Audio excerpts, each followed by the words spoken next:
नमस्कार, आप सबका मेरे YouTube चैनल एग्ज़ाम तक में स्वागत है। आज मैं आपके लिए हिमाचल प्रदेश की वीकली करंट अफेयर की वीडियो को लेके आया हूँ।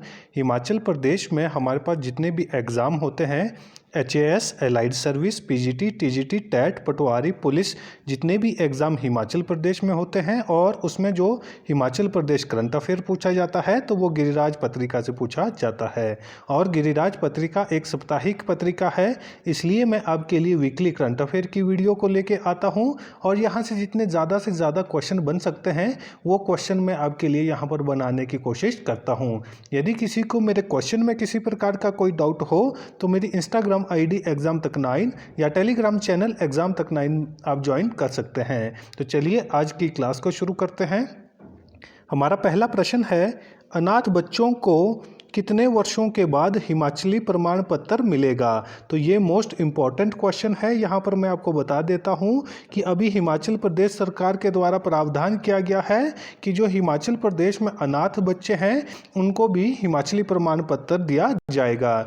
जो इससे पहले हिमाचल प्रदेश में जितने भी जो अनाथालय है जहाँ पर बच्चे रहते हैं और यदि कोई अनाथ आश्रम में रहता है या कोई अनाथ बच्चा है तो उसको हिमाचली बोनाफाइड नहीं दिया जाता था, लेकिन अब हिमाचल प्रदेश सरकार के द्वारा अनाथ बच्चों के लिए हिमाचली प्रमाण पत्र देने का प्रावधान किया गया है। तो जो ये प्रावधान है ये कितने वर्षों के बाद अनाथ बच्चों के लिए हिमाचली प्रमाण पत्र मिलेगा? A 10 वर्ष, B 15 वर्ष, C 20 वर्ष, D 25 वर्ष। तो इसका राइट आंसर होगा ऑप्शन बी 15 वर्ष। यदि कोई अनाथ बच्चा है जो पिछले 15 वर्षों से हिमाचल प्रदेश में रह रहा है या हिमाचल प्रदेश के किसी अनाथ आश्रम में रह रहा है तो उसको हिमाचली प्रमाण पत्र दिया जाएगा और वह हिमाचल प्रदेश का निवासी माना जाएगा। तो ये इम्पोर्टेंट क्वेश्चन है और ये हिमाचल प्रदेश सरकार की तरफ से एक बहुत अच्छा प्रोग्राम है जिसमें जो अनाथ बच्चे थे उनके लिए क्या होता था कि जो राज्य सरकार के द्वारा जो सुविधाएं दी जाती थी, जो वेलफेयर की स्कीम्स होती थी, उसका वो लाभ नहीं उठा पाते थे। तो उसी चीज़ को मद्देनजर रखते हुए हिमाचल प्रदेश के मुख्यमंत्री ठाकुर सुखविंदर सिंह सुक्खू ने अनाथ बच्चों को 15 वर्ष के बाद हिमाचली प्रमाण पत्र देने की घोषणा की है। ये मोस्ट इम्पॉर्टेंट क्वेश्चन है कि जो 15 वर्ष में यदि कोई बच्चा अनाथ आश्रम में रहता है या हिमाचल प्रदेश में रह रहा है और उसको 15 वर्षों के बाद हिमाचली बोनाफाइड हिमाचली प्रमाण पत्र दिया जाएगा। तो ये इम्पॉर्टेंट क्वेश्चन है। हमारा अगला क्वेश्चन है, बेटियों को संपत्ति में समान अधिकार देने का प्रावधान और लड़कियों की विवाह की आयु 18 से बढ़ाकर 21 वर्ष करने वाला देश का पहला राज्य कौन बना है? तो ये भी मोस्ट इम्पॉर्टेंट क्वेश्चन है। आपको पता होना चाहिए कि हमारे पास यहाँ पर 18 से बढ़ाकर 21 वर्ष किसकी विवाह की आयु की गई है? लड़कियों की विवाह की आयु 18 से बढ़ाकर 21 वर्ष की गई है। लेकिन यह जो कानून पास करने वाला देश का पहला राज्य कौन सा बना है, ये क्वेश्चन यहाँ पर पूछा गया है। और इसके साथ पूछा गया है कि बेटियों को संपत्ति में समान अधिकार देने का प्रावधान का जो कानून है वो किस राज्य ने सबसे पहले पास किया है? तो ये दो मोस्ट इंपॉर्टेंट क्वेश्चन बनते हैं। A Uttar Pradesh, B Kerala, C Maharashtra, D Himachal Pradesh. तो इसका राइट आंसर होगा ऑप्शन डी हिमाचल प्रदेश। जो अपना हिमाचल प्रदेश है, हिमाचल प्रदेश सरकार ने ही बेटियों को संपत्ति में समान अधिकार देने का प्रावधान और लड़कियों की विवाह की आयु 18 से बढ़ाकर 21 वर्ष करने वाला देश का पहला राज्य हिमाचल प्रदेश बना है। तो ये भी इम्पोर्टेंट क्वेश्चन हो सकता है। सबसे पहले किसने ये प्रावधान किस राज्य ने शुरू किए हैं? तो ये अपने हिमाचल प्रदेश ने शुरू किए हैं। तो ये इम्पॉर्टेंट यहाँ पर मोस्ट इम्पॉर्टेंट क्वेश्चन है, ये आपके एग्जाम में पूछा जा सकता है। हमारा अगला क्वेश्चन है, हिमाचल प्रदेश सरकार ने लाहौल स्पीति में स्थापित होने वाली 400 मेगावाट सैली और 120 मेगावाट क्षमता की मयाड़ जल विद्युत परियोजना के लिए किसके साथ समझौता ज्ञापन पर हस्ताक्षर किए हैं? तो ये दो इम्पॉर्टेंट जल विद्युत परियोजनाएं लगाई जा रही है, तो ये कहाँ लगाई जा रही है? अपने हिमाचल प्रदेश में लगाई जा रही है। हिमाचल प्रदेश के किस जिले में? हिमाचल प्रदेश के लाहौल स्पीति जिले में। और कौन कौन सी? सैली जल विद्युत परियोजना जो 400 मेगावाट की होगी, और दूसरा है मयाड़ जल विद्युत परियोजना जो 120 मेगावाट की होगी। तो जो ये दो जल विद्युत परियोजनाएं हैं ये हिमाचल प्रदेश के लाहौल स्पीति में स्थापित की जाएगी, और इसके लिए हिमाचल प्रदेश सरकार ने किसके साथ समझौता ज्ञापन पर हस्ताक्षर किए हैं? ए पंजाब, बी हरियाणा, सी कर्नाटक, डी तेलंगाना। तो इसका राइट आंसर होगा ऑप्शन डी तेलंगाना। जो तेलंगाना है, तेलंगाना सरकार के साथ ही हिमाचल प्रदेश सरकार ने ये समझौता ज्ञापन पर हस्ताक्षर किए हैं। इसमें दो इम्पोर्टेंट हमारे पास जल विद्युत परियोजनाएं हैं, सैली जल विद्युत परियोजना और मयाड़ जल विद्युत परियोजना।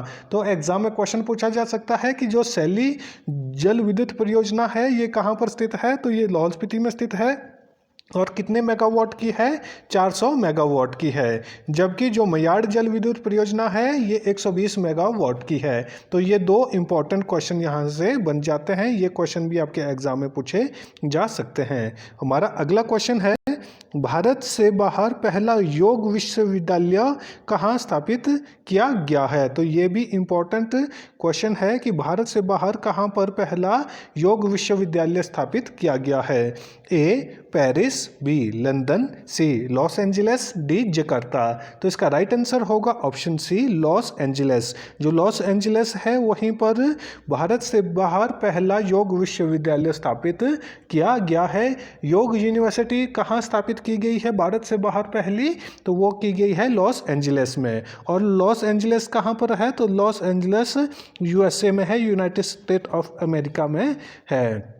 तो ये भी इम्पॉर्टेंट क्वेश्चन हो जाता है। हमारा अगला क्वेश्चन है, विश्व रंगमंच दिवस कब मनाया जाता है? तो ये भी इम्पॉर्टेंट क्वेश्चन है कि विश्व रंगमंच दिवस कब मनाया जाता है? ए 27 मार्च, बी 29 मार्च, सी 30 मार्च, डी 1 अप्रैल। तो इसका जो हमारे पास राइट आंसर होगा वो होगा हमारे पास ऑप्शन ए 27 मार्च। विश्व रंगमंच दिवस कब मनाया जाता है? तो विश्व रंगमंच दिवस 27 मार्च को मनाया जाता है। तो ये इम्पोर्टेंट क्वेश्चन हो सकता है। इस तरह के जो डे वाले क्वेश्चन है ये आपके हिमाचल प्रदेश पुलिस कांस्टेबल में भी पूछे जाएंगे। तो आपने यदि पुलिस कांस्टेबल का सिलेबस देखा हुआ होगा तो वहाँ पर आपके पास डे दिया हुआ होगा। तो जो डे है उसमें इसी तरह के क्वेश्चन पूछे जाते हैं कि विश्व रंगमंच दिवस कब मनाया जाएगा? तो वो 27 मार्च को मनाया जाएगा। इसी तरह के क्वेश्चन आपके एग्जाम में पूछे जाएंगे। हमारा अगला क्वेश्चन है, इंडिया टुडे ग्रुप ने किस राज्यों को editor choice best adventure destination और बेस्ट माउंटेन डेस्टिनेशन अवार्ड से सम्मानित किया है? जो इंडिया टुडे ग्रुप है उन्होंने यहाँ पर अवार्ड दिए हैं। तो यहाँ पर जो पहला अवार्ड है वो है editor choice best adventure destination, और सेकंड अवार्ड है बेस्ट माउंटेन डेस्टिनेशन। तो इन दो अवार्डों से किस राज्यों को इन्होंने सम्मानित किया है? ए उत्तराखंड, बी जम्मू कश्मीर, सी सिक्किम, डी हिमाचल प्रदेश। तो इसका राइट आंसर होगा ऑप्शन डी हिमाचल प्रदेश। जो अपना हिमाचल प्रदेश है, अपने हिमाचल प्रदेश को ही इंडिया टुडे ग्रुप ने editor choice best adventure destination और बेस्ट माउंटेन डेस्टिनेशन अवार्ड से सम्मानित किया है। तो ये मोस्ट इम्पॉर्टेंट क्वेश्चन है, और ये हिमाचल के लिए एक गर्व की बात है कि हिमाचल पर्यटन की दृष्टि से एक उभरता हुआ राज्य बन रहा है। और हिमाचल प्रदेश में मैं आपको बता दूं कि editor choice best adventure destination के रूप में हमारे पास बीड़ बिलिंग है। तो बीड़ बिलिंग कहाँ पर आता है? तो बीड़ बिलिंग हिमाचल प्रदेश के कांगड़ा डिस्ट्रिक्ट में आता है। बीड़ कहाँ पर है? तो बीड़ हमारे पास कांगड़ा डिस्ट्रिक्ट में है। और इसके साथ ही हमारे पास जो दूसरा अवार्ड दिया गया है वो है बेस्ट माउंटेन डेस्टिनेशन अवार्ड। तो best mountain destination award Himachal Pradesh के धर्मशाला को मिला है। धर्मशाला किसको मिला है? धर्मशाला को मिला है, जो कहाँ पर स्थित है? ये भी हमारे पास कांगड़ा डिस्ट्रिक्ट में ही स्थित है, और ये कांगड़ा डिस्ट्रिक्ट का डिस्ट्रिक्ट हेडक्वार्टर भी है। तो इंडिया टुडे ग्रुप ने अवार्ड दिए हैं, तो उसमें 2 अवार्ड हिमाचल प्रदेश को मिले हैं। कौन से? Editor choice best adventure destination Himachal Pradesh के बीड़ बिलिंग को मिला है, और दूसरा best mountain destination award Himachal Pradesh के धर्मशाला को मिला है। तो ये दोनों अवार्ड के बारे में भी आपको पता होना चाहिए, और ये भी मोस्ट इंपॉर्टेंट क्वेश्चन बन सकता है। ये क्वेश्चन पूछा जा सकता है कि हिमाचल प्रदेश को किसने editor choice best adventure destination award और बेस्ट माउंटेन डेस्टिनेशन अवार्ड से सम्मानित किया है? तो उसका राइट आंसर हो जाएगा हमारे पास इंडिया टुडे ग्रुप। तो ये भी इंपॉर्टेंट क्वेश्चन है। तो यहाँ से जितने भी क्वेश्चन बन सकते थे वो सारे के सारे मैंने आपके साथ डिस्कस कर लिए हैं। और यदि किसी को मेरे क्वेश्चन में किसी प्रकार का कोई डाउट हो तो मेरी इंस्टाग्राम ID एग्जाम तक 9 या टेलीग्राम चैनल एग्जाम तक 9 में आप मुझसे पूछ सकते हैं। यदि आपको वीडियो अच्छी लगी हो तो वीडियो को लाइक करें, कमेंट करें, और ज़्यादा से ज़्यादा अपने दोस्तों के साथ वीडियो को शेयर करें, और हमारे YouTube चैनल एग्जाम तक को सब्सक्राइब करना ना भूलें। धन्यवाद।